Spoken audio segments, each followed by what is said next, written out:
India's biggest actors and celebrities are desperately drawing up legal contracts to protect themselves from themselves, or rather, their AI-generated, digitally cloned on-screen selves.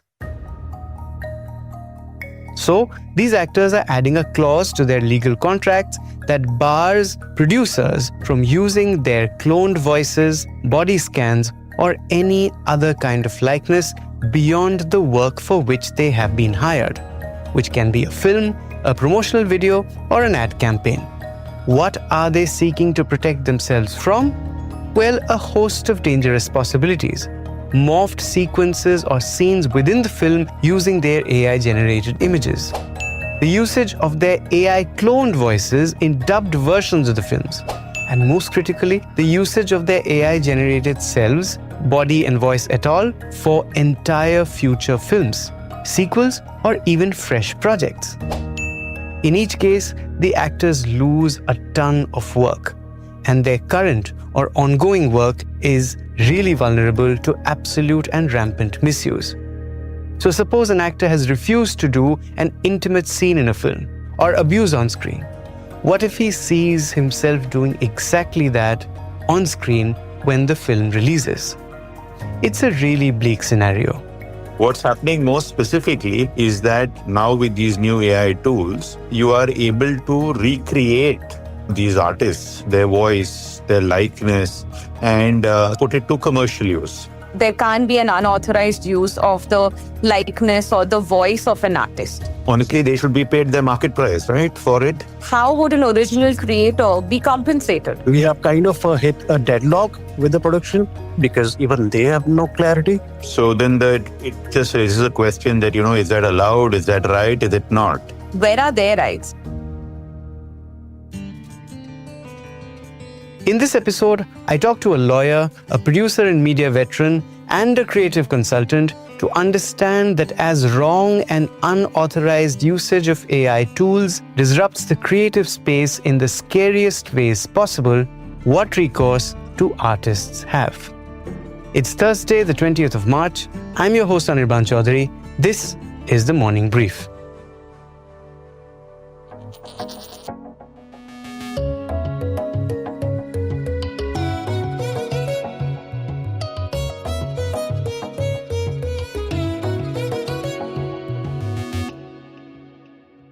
Let's start with two examples of two big-budget film projects, both in production stage. Sharing these instances with me is noted creative consultant Amit Vermaa.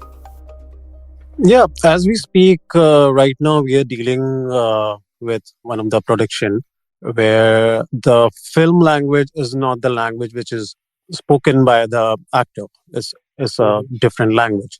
So the issue right now we are facing is they want to dub artists in Hindi, which is his language, known language, but also they want to convert those dialogues in Malayalam, Telugu, and other languages.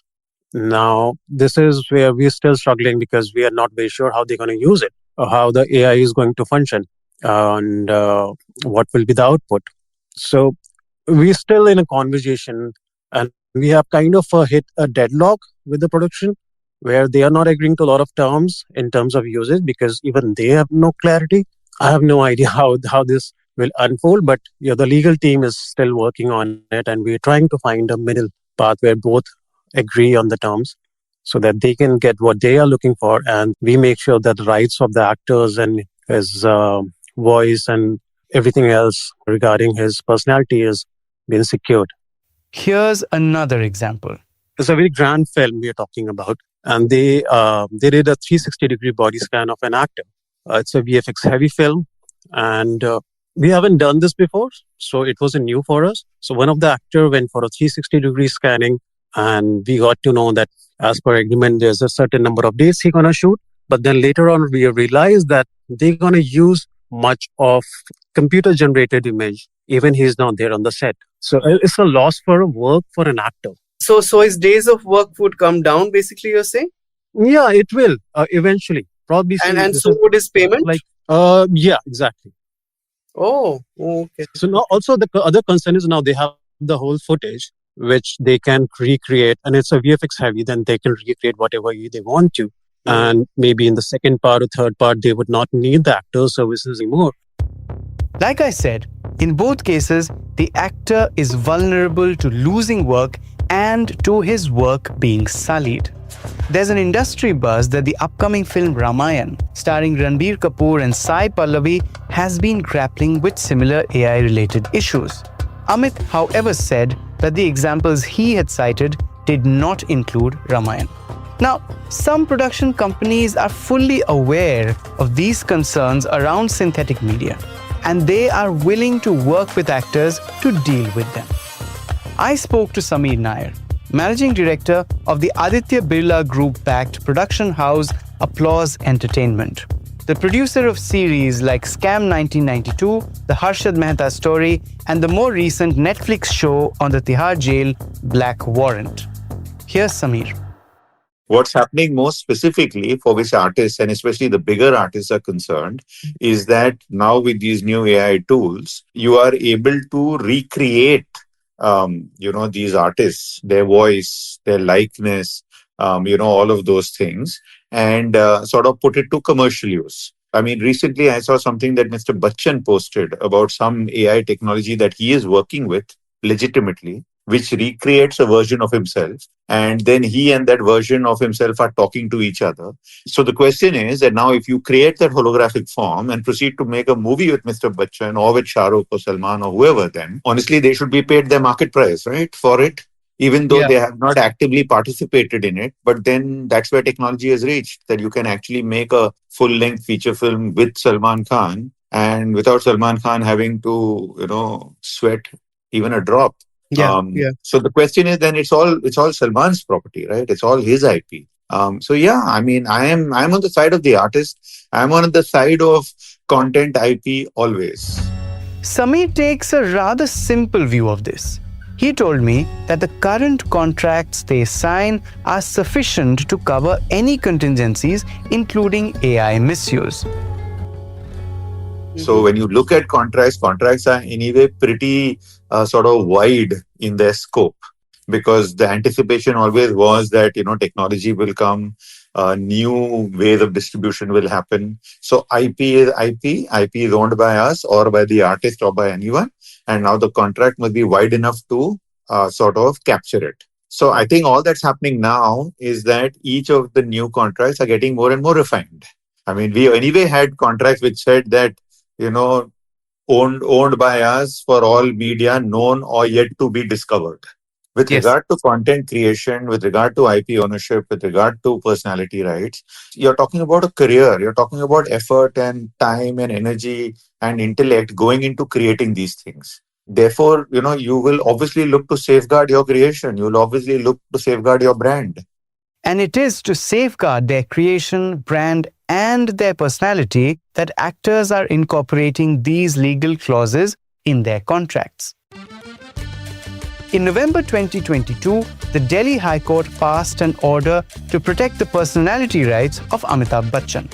Bachchan had alleged that his name, image, and voice were being misused in public WhatsApp messages to promote fake versions of the game show Kaun Banega Crorepati and other fraudulent lottery games. Also last year, singer Arijit Singh got an injunction from the Bombay High Court for protection of his personality rights. Actors like Ranveer Singh, Anil Kapoor, Aamir Khan and Rashmika Mandanna have either protected attributes of their personalities or filed complaints against misleading AI-generated videos floating on the internet. But the problem is more complex when it comes to work they're doing under a legal, legit contract. Here's Priyanka Sinha, co-founding partner at legal firm A&P Partners. So this particular issue is twofold. The first aspect is as regards these AI companies, they are primarily seeking for an exemption when it comes to usage of a copyrighted content without licensing. So which is where the whole issue is, because there can't be an unauthorized use of the likeness or the voice of an artist without a proper permission, right? The other is the usage of AI to an extent of cloning. When, let's say, there is somebody's done a voice recording which is in a particular language, which is, let's say, Hindi or Marathi. Now, with a cloning, you can actually create a synthetic media or a malicious synthetic media is what we call it. And you can try and do this over other voices, other languages, right? Now, in such a situation, how would an original creator be compensated? So that's where the bigger issue is as regards the economic impact. So the bigger issue here is when, let's say, I as an artist enter into an agreement for a film project or it could be like a series where there is a production house and eventually all of these content is given to a OTT platform, let's say, right? Or there is a release in the theater. Now, when there are third parties involved, these body scans, which are primarily bare body images, I must say, and in some cases, you also see where there's voice recordings that are being taken, which is the artist's voice. Any modification that you do to that particular voice or a replication that you do, which is beyond the permissible usage, which is beyond the consent that as an artist have given, is not allowed. Now, how does an artist get protected? An artist will only be protected if it's covered within the ambit of the agreement, right? Now, a lot of artists don't even know their rights, primarily. The A-list artists know their rights, but the point is, am I able to negotiate a contract and put these clauses? Production houses are not very okay with having these clauses. Yes, the A-list artists manage to put the contracts, that is where we as lawyers come in and we negotiate contract and ensure that, these clauses are put to place. But many other artists do not get to negotiate these contracts and for that matter, have these clauses in the contract. I asked Priyanka, what kind of clauses does she add into the contracts? So two ways. As regards an artist, the idea is to have these specific clauses in the contract, negotiate and ensure that these clauses are there, where their prior written consent will have to be taken. So if there is any AI generated dubbing of a particular language, it needs to be only limited to that, or else it needs to be with the consent of the artist. That's one. Two, as regards body scans, if it's used for any post-production enhancement, in such cases, it can only be done if the artist is consented to it, and there needs to be a specific clause. As regards a production house, there is obviously resistance in having these clauses, but to ensure that tomorrow there's no litigation, I need to ensure that there is self-regulation. It basically has to be a policy environment which is in place so that I protect myself. Right? But yeah, I mean, a self-regulation is an important point here, because in case the contract or that clause in the contract is violated, the artist does not have too much to fall back on, right? Except the violation itself, right? Absolutely, yes. Very limited scope. And I would say, yes, there are laws, but these are laws of 1960s, which primarily, even today as on date, these laws will have to be, to some extent, there needs to be amendment which comes to place as regards AI, and it's missing. So there needs to be a proper updation of the IP laws. That's very important. There needs to be clear regulation which needs to be in place. And transparency, that's extremely important as regards transparency. Now, in India, the copyright laws are the governing legal structure that cover the protection of all creative content, including computer-generated content. But there are many questions that these laws cannot answer. For example, if an AI tool is regenerating a likeness or a cloned voice of an artist, it has trained on tons and tons of data of that artist. Were there permissions taken by the AI tool publisher from the artist before the model was trained? And since the original content on which the AI model was trained belongs to the artist, the regenerated content and all the revenue that it earns should too, right? Yes, but there is not any specific rule that actually says this. Here's Priyanka talking about more limitations. See, in India, we have this concept of right of publicity, which is primarily all of this is arising out of right of publicity, which is broadly covered under Article 21 of the Constitution. It's only when an issue has cropped up, one has gone to a court of law, yes, they've secured. But what we are talking about today is prevention. It's not when there is an issue and how do you tackle with it, right? Or a self-regulation, how much is it that the production houses are implementing it? I would say, since I broadly work in this sector, I think the self-regulation is limited and very few production houses are really looking at it because it's a cost-intensive scheme. They're also figuring out as to how these policies can be put to place, but I don't think really people have put that hard work into it yet. Internationally, of course, the recognition of this problem is much larger.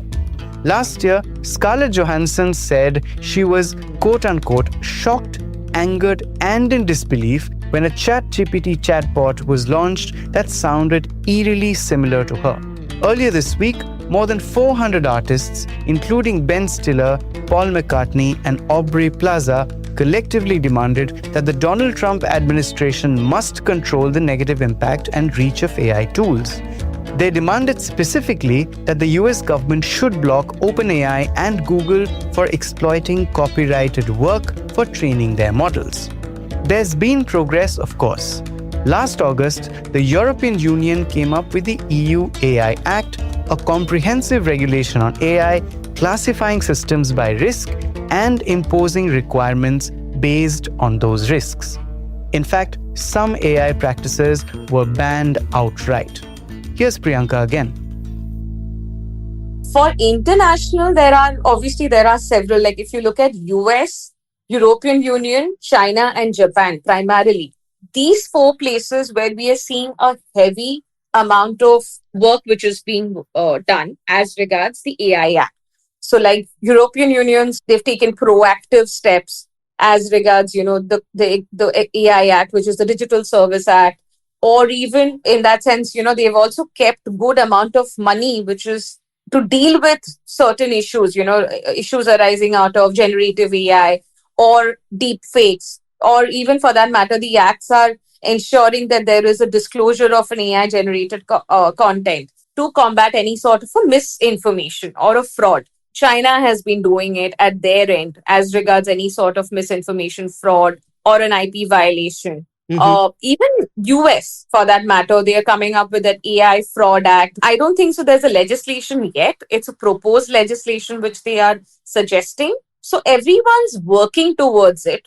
So one of the major things that I see as regards all the other jurisdiction is we can only foster an international cooperation and ensure that, there is harmonization of AI laws, because we're also looking at a global thing, right? It's not a territorial jurisdiction that, it only applies to India or a particular country. So I think that collaboration is extremely important for any concerns arising out of AI misuse. And until that happens, it is a mix of individual legal counsel and clauses, responsible functioning by production houses, and much sharper guardrails against unauthorized posting of fake AI-generated content by publishers like social media platforms. It is these initiatives that artists will have recourse to protect themselves from the harmful aspects of synthetic media. That's it for today. You were listening to this episode on The Morning Brief. It was produced by me and Vinay Joshi, sound designed by the amazing Indranil Bhattacharjee. Do listen to new episodes of The Morning Brief as they drop every Tuesday, Thursday and Friday on a listening platform of your choice. Have a good rest of the week.